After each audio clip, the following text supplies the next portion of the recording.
probably a last kind of decision a couple weeks ago or a month ago probably that we knew that this was going to work, that Robert, who's going to be your presenter tonight, Robert Kennedy, he's the one that authored Unbridled, which you'll have the opportunity to purchase tonight if you haven't seen the book or haven't had a chance to purchase it. It's a wonderful book. But anyways, tonight he's going to talk about Mustang in about 65, 70, 90 minutes, I don't know. 60 minutes. 60 minutes is the plan. So anyways, he does a great job presenting. It's a lot of history that he has, that he delved into to put the book together, so he has a lot of knowledge in that. He writes for Ford Performance. And so enjoy. I'm glad that he's here. I'm glad he made the trip from Nebraska. Robert's from Nebraska. So he made the trip here from there. And hope you enjoy it. There'll be a quiz afterwards. And 100 questions. It's no biggie. Anybody that started doing the scavenger hunt quiz is harder. So, anyways, that's it. I'll let Robert get up here and start the show. We didn't write very much. No, we didn't.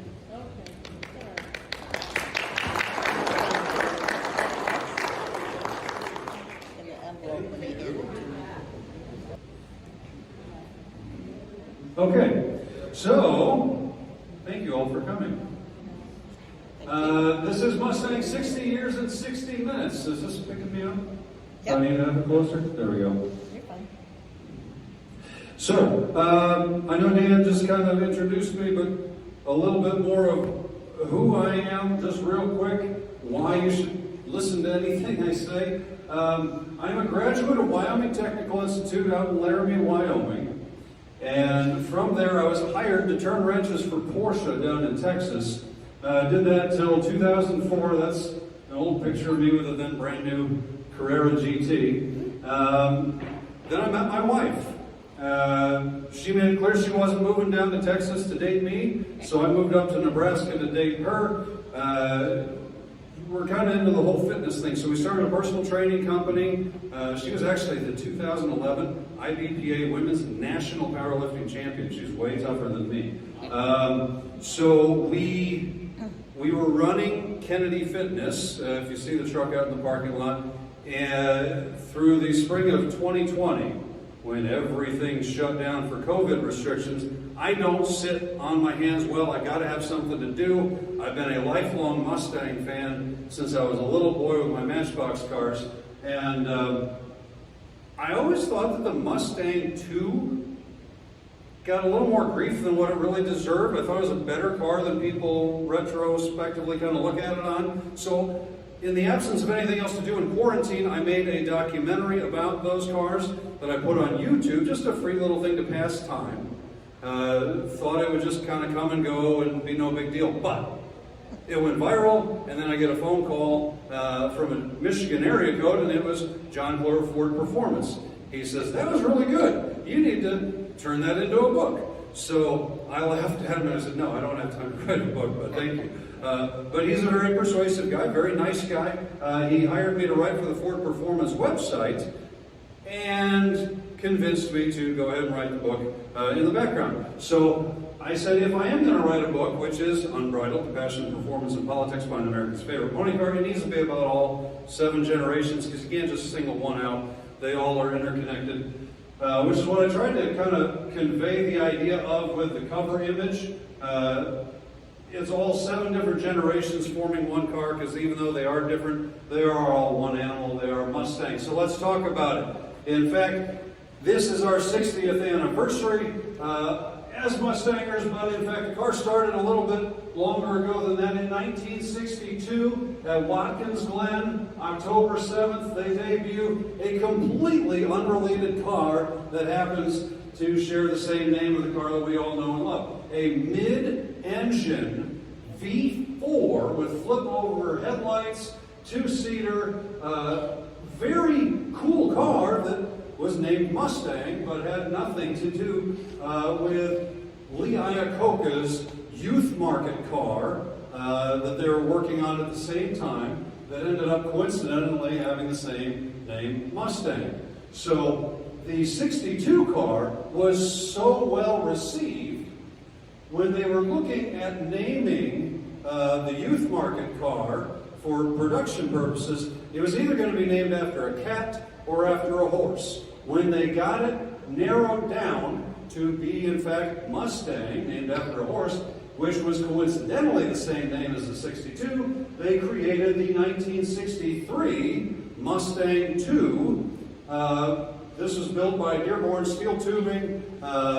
It's an early production Mustang, obviously, that they changed the nose treatments on and the custom interior and used the same paint and striping pattern to try and convey the idea, kind of manufacture the idea really, that the cars were related to each other because they really weren't.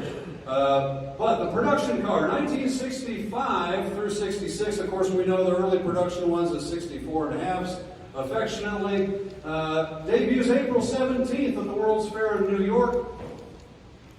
Plymouth got the idea. They heard that Ford was doing this youth market car based on their economy Falcon. Plymouth says, great, let's do that with our Valiant. They called it Barracuda. It was just a quick, let's beat Ford to the punch deal. They beat us by about 2 weeks. But in the entire model year, Plymouth sold about 22,000 units. Ford sold 22,000 on day one. Day one. That's why we're known as pony cars, not fish cars today. We paced the Indianapolis 500. Mustang debuted on the big screen with Goldfinger, Sean Connery, Bond, James Bond. And sold its millionth unit already on February 23rd, 1966. That's crazy fast sales. 1 million units in 22 months. It took Chevy 29 years to sell 1 million Corvettes. And I'll mention it later, but when we sold the 10 millionth Mustang, Porsche, a couple months prior to when we sold the 10 millionth, they sold their 1 millionth 911, more than 50 years later. When it debuted, we had the 170 inline six, later the 200, and we have 5 different V8 engines available. The 2+2, the fastback, comes out in September. The GT comes out in April 65. The GT equipment package was in fact Ford's way of trying to relate the GT40 race car to Mustang, because they knew they were doing good things out of Le Mans, and they wanted Mustang to be able to cash in on that. They don't look anything alike, so they badged them alike. All-time production peak, 607,568 units in 66. Originally, they were going to build these out of Dearborn only, and they were hoping to sell 100,000 units that first year without cutting into Falcon sales. Obviously, they exceeded that by a long shot. They had to open New Jersey and San Jose just to keep up with demand. And of course, San Jose was shipping partially completed 2+2s to become Shelby's over at LAX. 1967, 68, we're seeing more features, more power, more Mustang. We've got the larger 6-cylinder. We've kept 3 of the 289 V8s, but we've added the 302, the 390, ever so briefly. There's a 427 that shows up on the order sheet, but almost instantaneously they pull it, and they do the 428 Cobra Jet. Bullet comes out, Steve McQueen. Obviously, we're going to see a lot of those cars in the future as we move forward, but first, Shelby debuts its GT 500. The 350s were getting some negative feedback that they were too race car-like, so they make it a little bit softer, a little bit nicer, but they are having some quality control issues and whatnot, so they end up in 68. Ford takes a little bit more control over the manufacturing process, moving production to Michigan instead of out west. And they change from the Police Interceptor 428 to the Cobra Jet that we all know and love. And Mustang, by that point, has, of course, spawned an entire market segment of its own. Like I said, pony cars, Camaro, Firebird, all these things, even friendly competition with the Cougar. 1969, the horsepower wars are going crazy. Everybody wants more power. Mustang is still the dominant car, but Ford says, we've seen our market share come down since we were the only one there for a while. Plymouth really didn't matter. But now they want a speed for every need. So they've got the base models, they've got the E. Anybody know the Mustang E? You do? Okay. E standing for economy. Everybody wanted big blocks and mega speed. So nobody wanted the E. They built 50 of them, and time forgot. The GT stuck around for its final year in '69. Blasted out by the Mach 1, of course, the Grande. It's like the Lincoln of Mustangs. We get the Bosses, and we still have the Shelbys around. We're doing even bigger sixes now. We're adding 351s, Windsors in '69, Cleveland's for '70. We've got the Cobra Jet, Super Cobra Jet, and we're starting to lie about outputs. Insurance companies have gotten wise to what we're doing. We're not crashing coming out of Cars and Coffee yet, but we're on our way. So 290 horses out of the Boss 302 and 375 out of the 429. You can just add some larger numbers on there. It's probably closer to 500 on that 429. But it's not just here in the U.S. Mustang, there was a big deal made in the 550 area in 2015 that they went global. In fact, they were already doing overseas sales in Germany. Anybody seen a T5 in person? Right? Do you know why it was called T5? Because there was a truck that was already called Mustang. Yes, in Germany, commercial dump trucks were being badged as Mustang. The company didn't even care. They were willing to sell Ford the copyrights, the trademarks to the Mustang name in Germany for $10,000.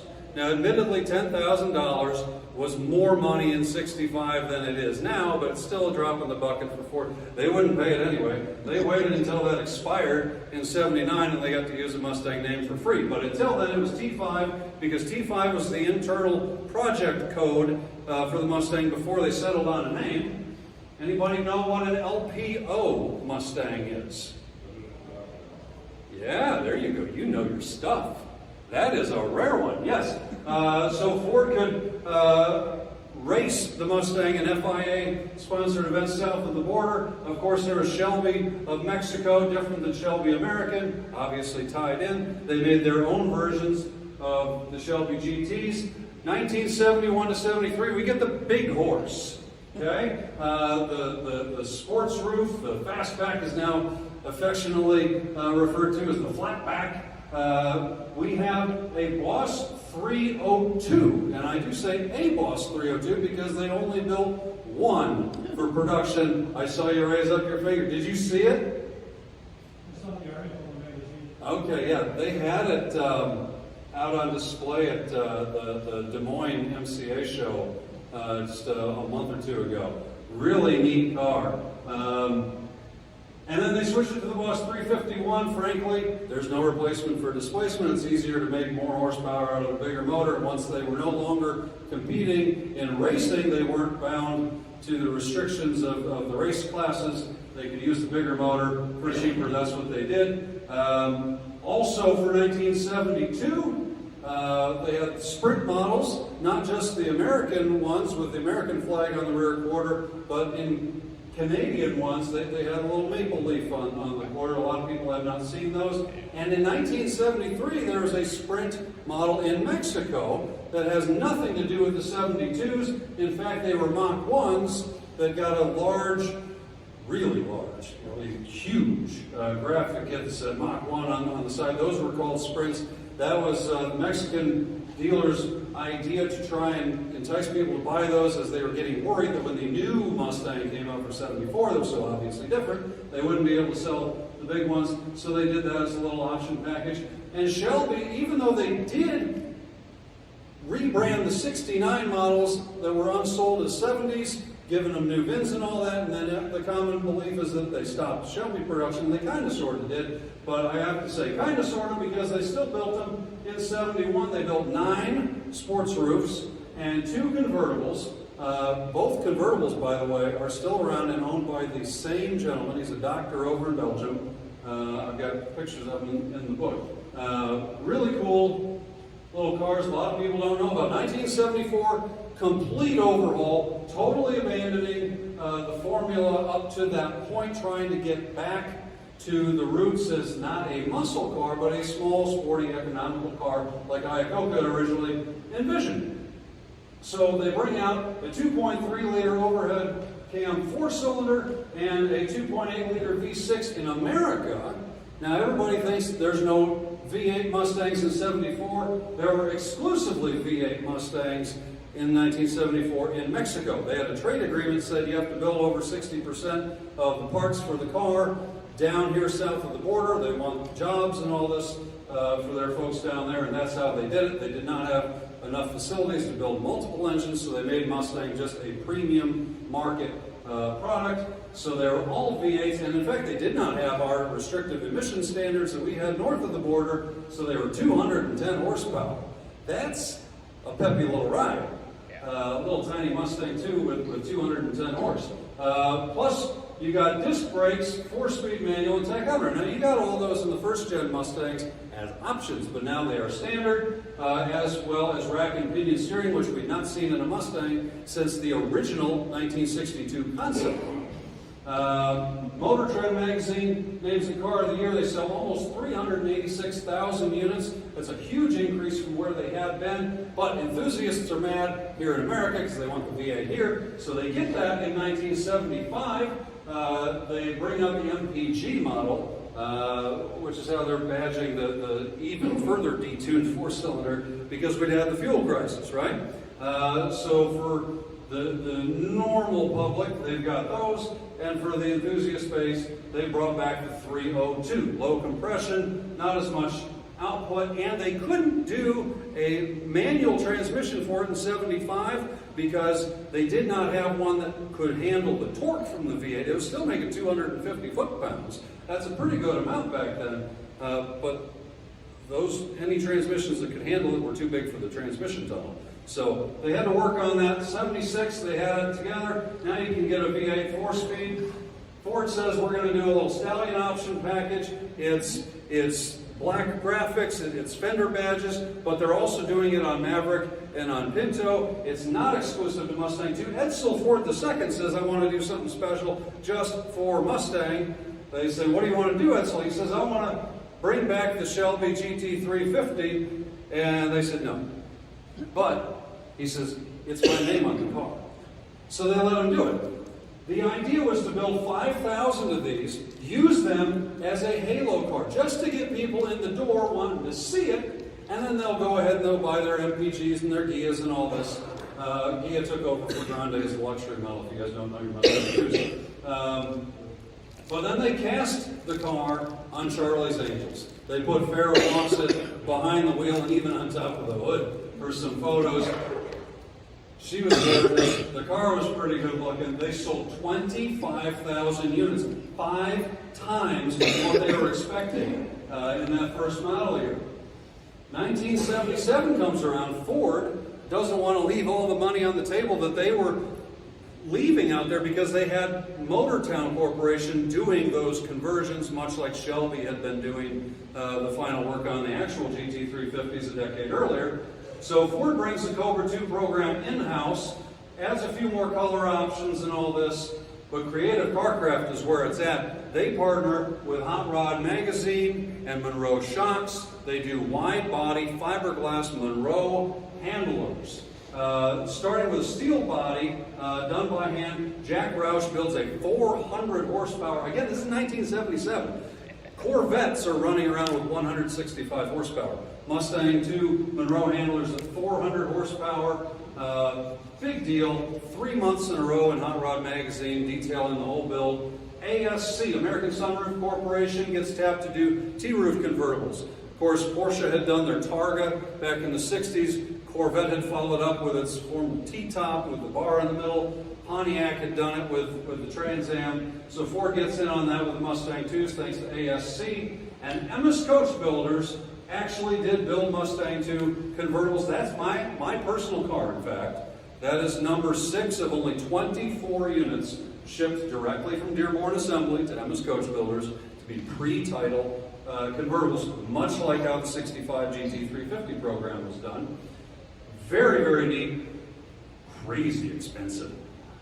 In 1977, a Mustang base price was $3,702. The convertible was a $4,500 option.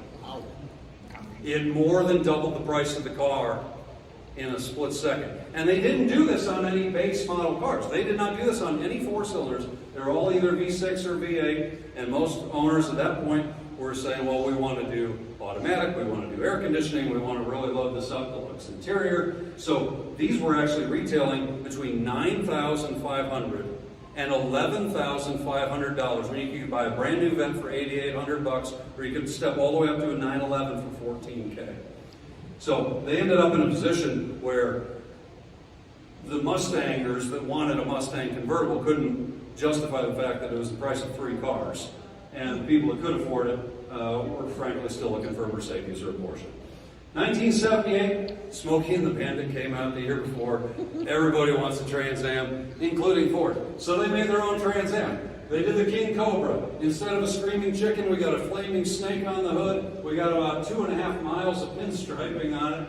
And it is, in fact, a genuine performance package. While the Cobra 2 was available with any of the 3 engines, the King Cobra is exclusively with a 302 V8. And if you look at that hood scoop, what does it say? It says 5.0. Everybody thinks of the 5.0, rightly so, as a Fox body thing, because that is where it really became popular. But 5.0 begins with the King Cobra. That is the very first Mustang to ever say 5.0 anywhere on it. It did have special wheels. It had special, completely model exclusive brake cooling ducts tucked into that big air dam. It was a pretty neat car, and it was the last year, 1978 was, that we had a Mach 1 until 2003.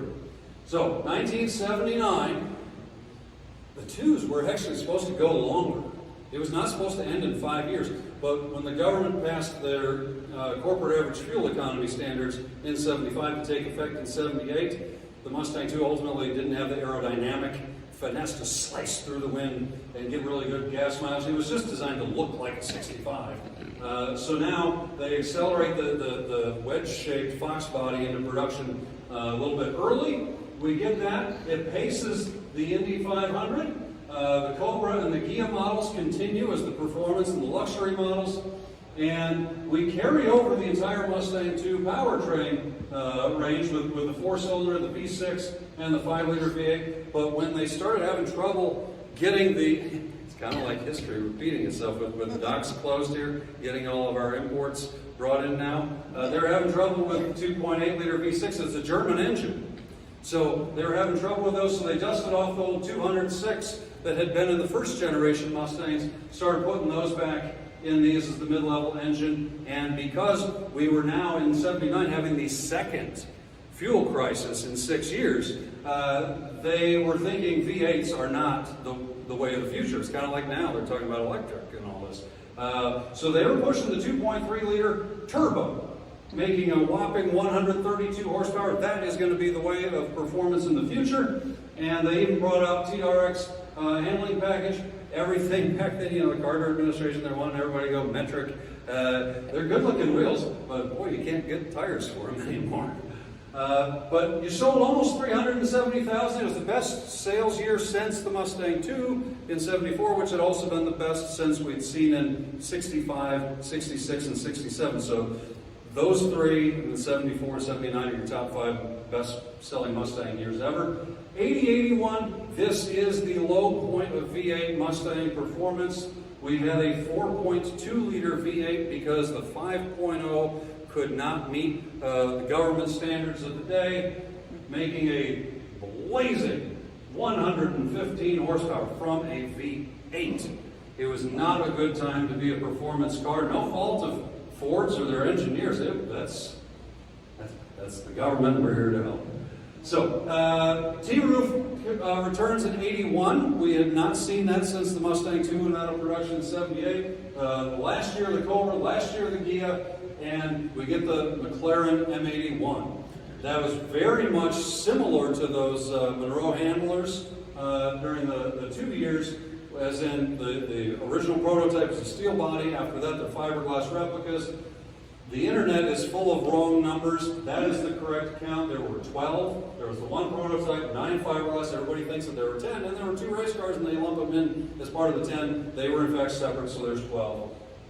10 road cars, 2 race cars. 1982, we start back on the course to fun. The GT comes back with a 5-liter, unless you wanted a $37 credit, and you could still have the 4.2-liter, but I don't know why you would. I would have given somebody $37 so they could have the 5.0. Summit Ford starts modifying them as Dominator GTs. This is kind of the rebirth of dealer-level performance. And California Highway Patrol, of course, wants some interceptors, so we start seeing the SSPs come around. Escort. Ford Escort is the #1 selling car on the planet at that point.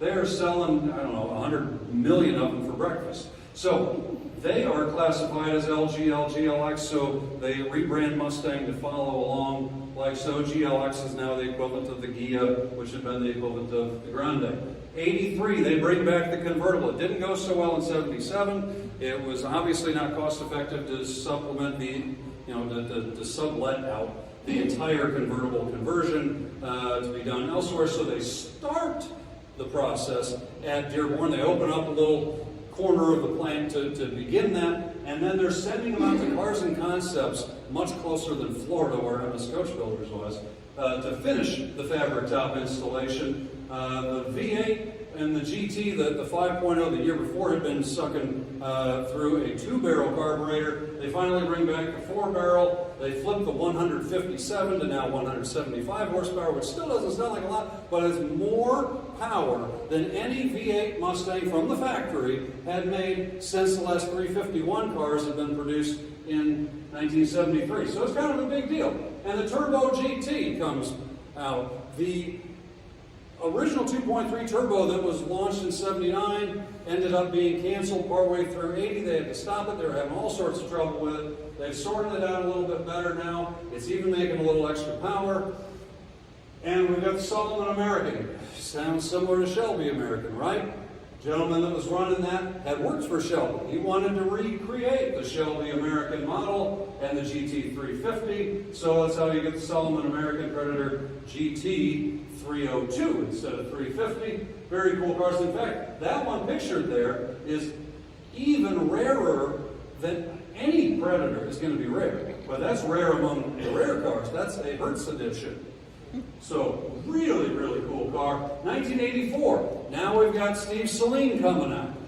He only puts out 3 cars this year, but obviously it's the start of really cool things to come. Ford celebrates Mustang's 20th anniversary with a GT350. Carol Shelby says that's my word. Ford says no. They end up having to settle. It was ugly for a little bit, but they got it sorted out. SVO. I told you guys at the beginning I'm a former Porsche guy, so when I see handling-oriented, fast steering, better suspensions, small displacement, turbocharged, 4-wheel disc brakes, if Porsche were to build a Mustang, they would have built the SVO. Super cool cars that nobody wanted to buy because the GT was cheaper and the GT had torque and all this. But really, really neat car. They got better midway through 85. They got a power bump and they fixed the headlights. That's still the early headlight design. When I was at Ford World headquarters for Mustang Memories earlier this summer, I actually accidentally bumped into the gentleman that was the main designer behind the SVO. It's been 40 years. He's still upset that those headlights were like that. And he's still upset, and I had no idea about this. The dual plane spoiler in the back. The lower level was supposed to be painted body color. He says the guys in production are too damn lazy. He's still mad about it. But very cool car nonetheless, and when they did bring the headlights forward, that was held up by the government, by the way. They said you couldn't have the laid back headlights. They wanted everything vertical. They wanted to blind anybody coming at you on the road. But they got that passed by 85 and a half, so they updated that. Along with the new quadrashock system on the back of the car. Everything before that had been slapper bars. They even carried that over to the GT. And Kansas City, of course, in 1970, we had the Twister specials. They did the Twister 2. 86, the big news, is all underneath the car. In the engine bay, we've got the 50 HOEFI, finally. People were upset about it at the time. Some people said fuel infection, not fuel injection. But it's obviously something that's turned out to open all sorts of new performance doors for us. And the axle got bigger. Back in the first gen, we had as big as a 9-inch. Come the Mustang 2, we're down to an 8-inch. But then with the Fox body, trying to make everything really efficient and maximize fuel economy, they were down to a 7.5-inch axle. So bolstering up to an 8.8 to handle the added horsepower that was already present and that was anticipated in years to come was a major step forward. 1987, 88. $200 million put into a whole new interior, new front end, new back end, and they simplified the whole process. LX and GT, you guys know this, you're either doing the 4-cylinder or the V8. It's just an AV scenario. And ASC McLaren, who had been modifying Capris up to that point, now the Capri is dead and gone, so they're now doing that to Mustangs. Very cool. 1989, everybody knows about the whole Ford probe thing, right? They were going to make Mustang be the probe. Okay, it was going to be called Mustang 4. They were going to do it as an IV, you know, a Roman numeral again, and retroactively kind of refer to the Fox body as Mustang 3. Does anybody know who it was internally at Ford that risked their career at Ford to leak that information out to the press so that we could all know about it and get angry? Anybody know? That's why you got to buy my book. I finally get to name who he was. I was interviewing the guy for other reasons with the book, and almost at the end, as an aside, he says, "Oh, by the way, I was that guy." I go, "Okay, sure, Elvis and your Santa and all this, I got it." But I did know Donald Farr, who had been at Mustang Monthly, who, along with Jim Smart, had leaked that to the press after somebody at Ford leaked it. So he says, I even kept a photocopy of the handwritten letter. I said, well, send that to me. And he said, okay. So we hang up, and I immediately called Donald. And I said, okay, so this guy's telling me that he's the guy, and this is how it went, blah, blah, blah, blah, blah. And there was a long pause on the other end of the phone. And he says, and he told you you could say this? I said, yeah. He goes, yeah, that's how I remember it. So 35 years later, it's breaking news in the book here, because previous to this, he didn't want to be named. He was afraid he was going to get in huge trouble. That cost Ford a lot of money at the time. He didn't want to lose his job. He didn't want to lose his pension. But now he's in his 70s, and he's going, I'm the guy that saved Mustang in the 80s, and nobody knows it. So, please buy the book. But that all happened. We all knew about it at that point. And the whole aftermarket went nuts because we thought we were going to lose the car. So now we've got Jack Roush does a performance leader. Anybody know the performance leader project? 351 twin turbo. That was going to be the 25th anniversary model from Ford. Jack builds it. He proposes it. Ford executives said it was irresponsible. I think that was the point. I mean, that's fun. JBA builds their own Dominators, different than the Dominators from the previous screen. This is out in California. Wide bodies, again, kind of like the M81s and the Monroe handlers. Kenny Brown's doing his thing. Dario Orlando kicks off Steeda. Derek Hansey's doing the Detch.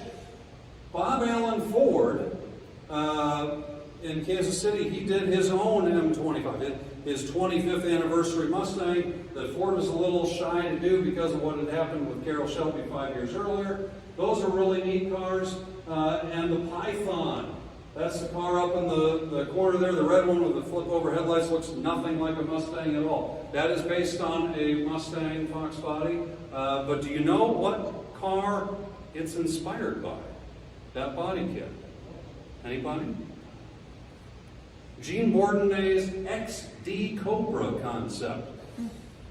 We all know the Shelby Cobra, big curves, awesome car. They were looking at doing a second generation of it. The Corvette Stingray had come out at that point with a new, totally different body shape. The XD Cobra kind of made that type of body lines, and by the early 90s here, 1991 I think that one is, they recreated that shape on the Fox body. 1990 through 92, the Mustang is now trotting forward in territory it wasn't supposed to be in. It was supposed to be a probe now.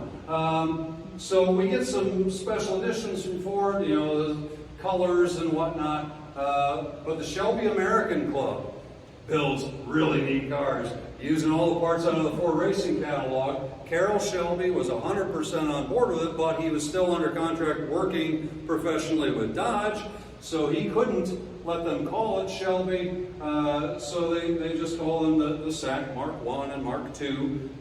Really neat cars, a lot of power, 295 horsepower at the time, but also very, very expensive, more than a Corvette at the time. Ford comes along the next year, builds a very eerily similar car out of the SVT Cobra and the Cobra R. If they're going to strip out the interiors, make them lighter for the racetrack. Really, really neat. You finally get the horse back in the grill again for the first time in many, many, many years.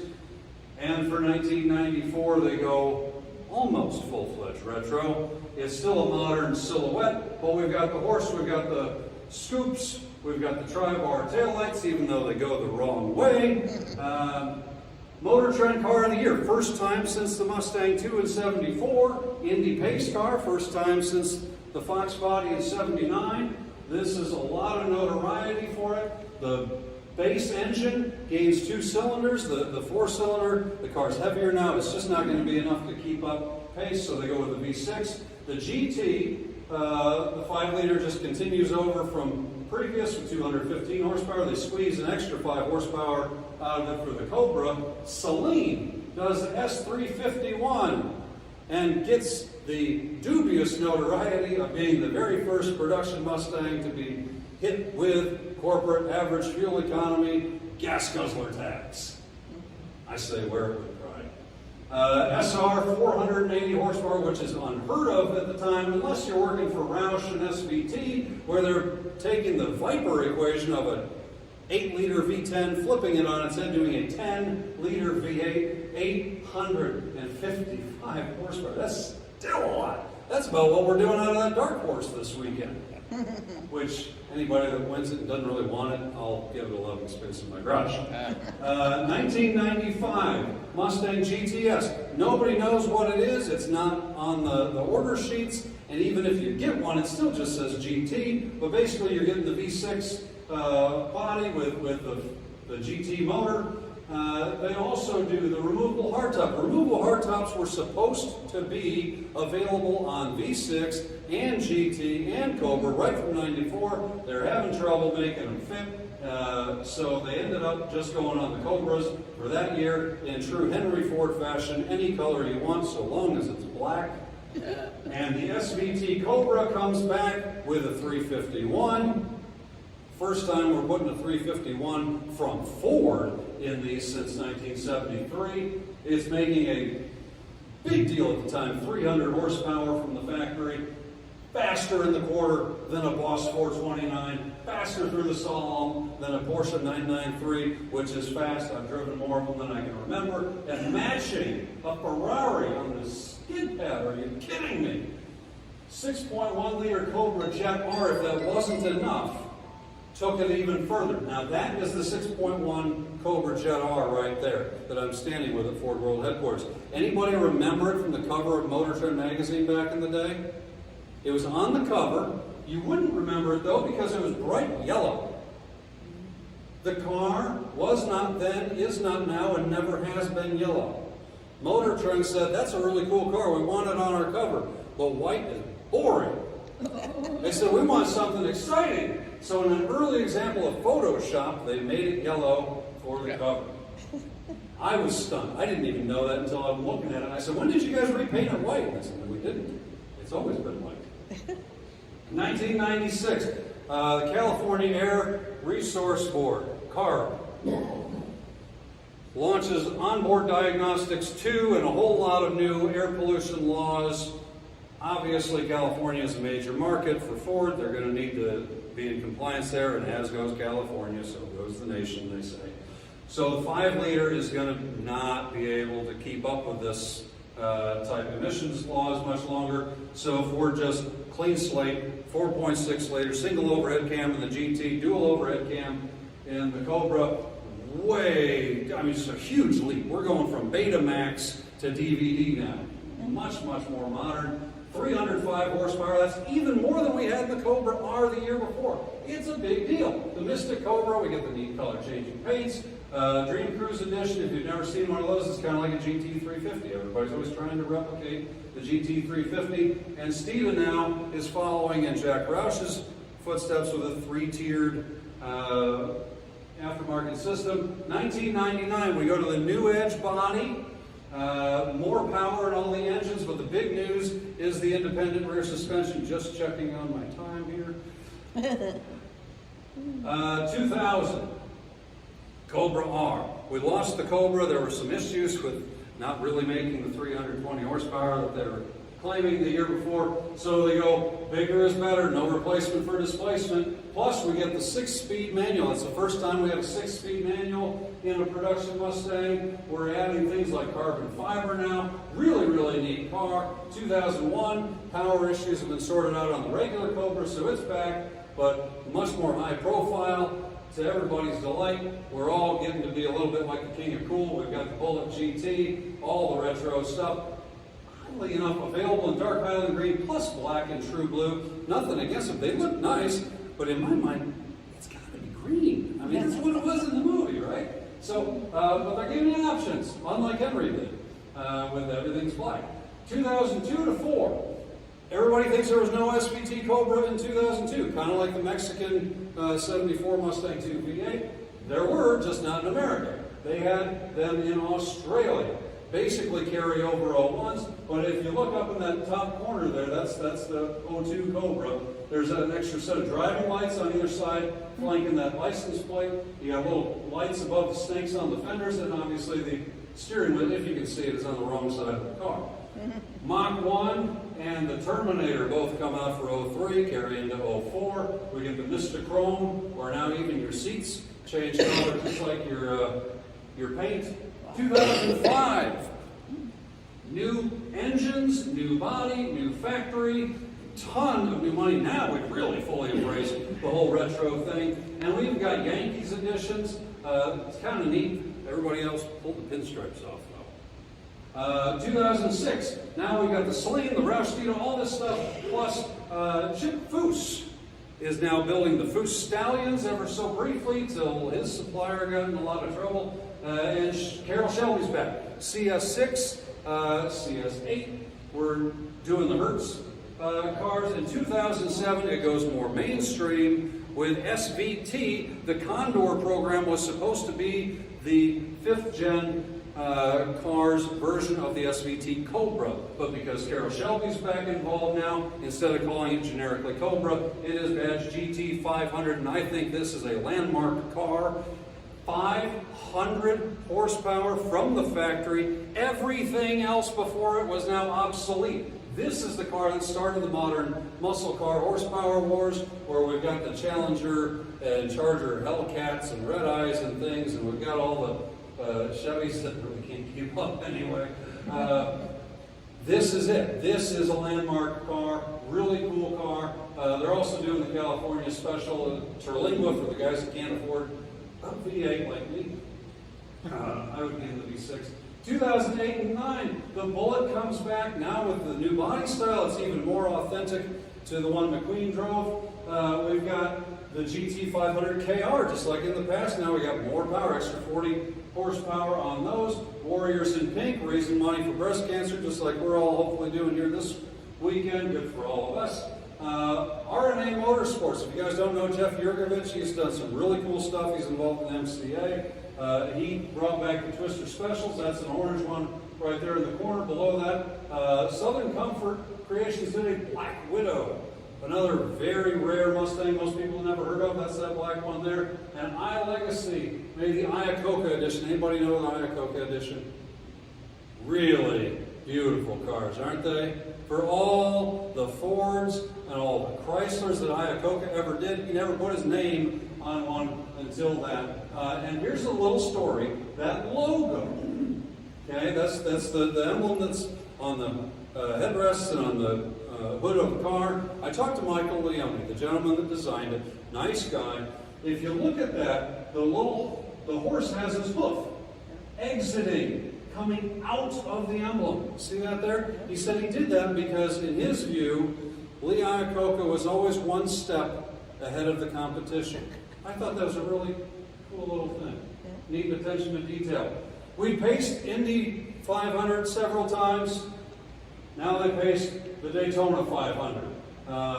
With these red pace cars here, Jeff Yurgovich, RNA Motorsports, had success with the Twisters, so now he comes out with the Dominator, bringing the Dominator name back again. Team Shinoda. When the 10-liter Boss came out, Larry Shinoda, of course, had done the 69 and 70 Boss 302s striping, so he came up with a new striping for the 10-liter. And they made that available on GTs and Cobras for the Boss Shinoda and the Cobra Shinoda. But it was really kind of a cosmetic thing at that point. Now we're up to 800 horsepower twin turbocharged Shinodas now. And Vaughn Gittin Jr. comes out with a Spec 1 and Spec 2 as he launches RTR.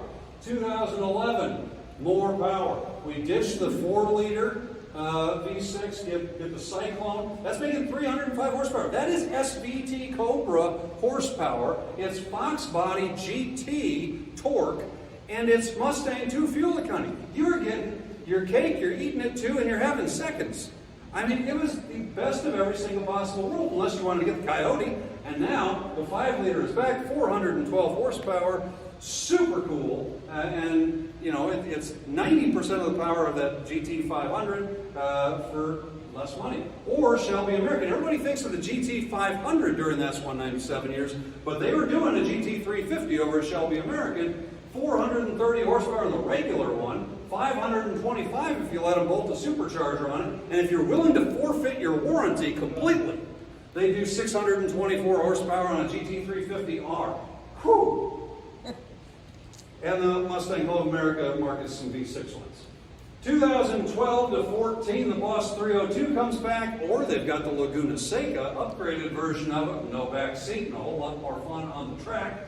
GT 500 is up to 662 horsepower. Penske, Hertz Penske GT is out, and we're getting carbon fiber 1965, in air quotes, all-wheel drive, 845 horsepower drift Mustangs, thanks to the guys over at Roush Yates and Ken Block. I said a brain fart there for a second. Okay, 2015, S550, now we're going full-blown global. The whole housing market collapse, the Great Recession, it kind of killed Mustang sales. I mentioned in the book that it was the best Mustang, the S197 was the best Mustang since the 60s, that it had to endure the worst economy since the 70s. Ford realized if six-figure sales, for a car that depends on high volume sales, is a thing of the past in the U.S., we're going to have to expand. We're going to have to let the horse break free of its North American corral and trot across the globe, just like Porsche's 911. So that's what they do. 140 different markets. Now we've got the Turbo 4 again, 2.3 liter, just like in 79 and 80, except that now it makes 310 horsepower. We've got an independent suspension in this sucker now. This is a really neat car. Huge leap forward from where we had been. Plus, they're doing an anniversary model with, if you guys haven't seen those, with the layered glass on those quarter windows, really neat. Different interiors and all this. Roush and Petty's Garage is even getting involved. That is the #1 model, in fact. That's been number one on those Petty's Garage cars. 2016 and 17, the GT 350 and 350R that had been intentionally limited the previous year to 137 units to honor the original production counts. Those are now more widely available. California Special is back, GTH is back, and if you guys aren't familiar with CDC, they were making an Outlaw. Pretty neat little package there, too, that nobody knows about. Speaking of nobody knows about, they built King Cobras, too. Everybody thinks of King Cobra was in 1978, that's a Mustang 2 thing, but they actually did them on the 550s. You guys all seen Guardians of the Galaxy, Volume 2? Yep. At the start there, a young Kurt Russell is driving a T-top King Cobra. Some Ford guys went and saw it, and they were already thinking of what other retro models can we do besides Bullitt and Shelby. King Cobra. They're like, well, let's do that. So they partnered with Pepsi and Publix. Pepsi gave them $50,000 per car. So they did the custom graphics, they did custom spoilers, they powder coated the wheels, they did rear window louvers on them, the whole 1970s treatment, right down to the pinstriping. And Pepsi ran out of money on that $50,000 budget. They couldn't afford the 5-liter V8, which was the entire point of the King Cobra originally, so these are 2.3-liter EcoBoosts. It was cheaper to do. But still faster anyway. 310 horse. Neat cars. Really, really cool. Those are the only 3 built right there. Out of Ozark Ford down in Florida. 2019 comes around. California Special continues. The Bullitt is back. The Steeda. If 480 horse in the Bullitt's not enough for you, they'll do a Steve McQueen edition with 825. And if you think that's a lot, Peregrine Automotive. Does anybody here know Peregrine Automotive? Really neat little company. 2 guys from Wyoming who are younger than myself. I'm 43. They name after the Peregrine Falcon. Peregrine Falcon is known for its high-speed stoop. It goes and it kills other birds by approaching them, dive bombing them at north of 200 miles per hour. So these guys said every car we're going to build is going to be able to exceed 200 miles per hour. So they're taking Mustang GTs, because it's a great starting point. They're doing carbon fiber bodies, 6 inches widened at the back, 3 inches widened at the front. They're working with NASA guys and Shelby GT 350 guys to figure out how to keep these things on the ground with 1,200 horsepower. These are $250,000 Mustangs. If you ever come up to a red light and the guy starts revving his motor at you, if it said revenge between his taillights, do not race him for pink slips unless you have a Shelby Code Red, because it's going to go bad for you. 2020, oh, by the way, they were going to launch those in the spring of 2020. We all know what happened in the spring of 2020. Nothing worked out for anybody except me. I got to write a book. But they had planned to do 50 of these. They only ended up doing 10. So these are some of the rarest and some of the fastest Mustangs you'll ever see in your entire life, if you should be so lucky. 2020, we've got all of those special editions, cosmetic and whatnot. Plus, they bring out the 2.3-liter high performance and handling pack. GT 500 is now up to 760 horsepower. Because more is always better. Anybody ever hear of the Herod R-Spec? That's a hot rod, 675 horsepower version, available only in Australia. So if you go down under, take a ride in one, you won't be disappointed. Or Hennessy Performance can do 1,000 horsepower at that point. That whole year sucked. So 2021, they condensed the best parts of the Bullitt, the GT 350 and 350R and the PP2 down into arguably, I think, maybe the best version of the S550, that is the Mach 1. A little bit of everything and cheaper than the Shelby.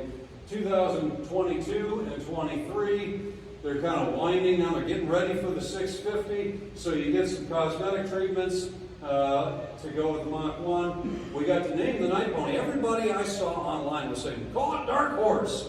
And then they said, oh, all the fans said Night Pony. Well, no, we didn't. We said Dark Horse. Why didn't you give us Dark Horse? Well, now we know why they didn't give us Dark Horse.